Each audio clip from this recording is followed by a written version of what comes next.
రేపు రాబోయే పార్లమెంట్ ఎన్నికల ఫలితాలలో కాంగ్రెస్ కి 0 గాడిది గుడ్డు వస్తుందని చెప్పి భయంతో రేవంత్ రెడ్డి గారు ఏదో హడావిడి తోటి ఫ్రస్ట్రేషన్ తోటి ఇట్లాంటి పిచ్చి పిచ్చి పనులు చేస్తున్నారు. మల్కాజ్గిరి కార్పొరేటర్ శ్రవణన్న గారిని నిన్న అక్రమంగా పోలీసులను పంపించి కిడ్నాప్ చేయించారు. ఎందుకు అనంటే ఎలక్షన్ల ఫలితాలలో 0 వస్తుంది, ఓడిపోతాడు.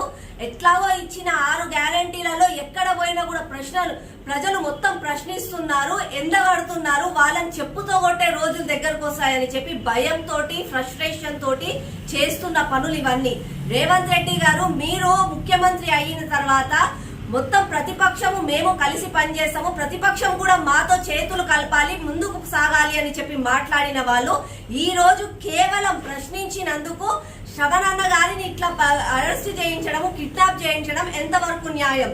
వాళ్ళ తండ్రి గారు రాత్రి నుంచి కూడా ఇప్పటికి కొడుకు ఎక్కడున్నాడో కూడా తెలియదు. ఇదా మీరు చేసే ప్రజాపాలన? ఇదా మీరు రాష్ట్రంలో ఒక ముఖ్యమంత్రిగా ఉండి ప్రజలకు చేసే అన్యాయం? రేవంత్ రెడ్డి గారు తక్షణమే కూడా మీరు చేసిన తప్పుకు క్షమాపణ చెప్పించాలి.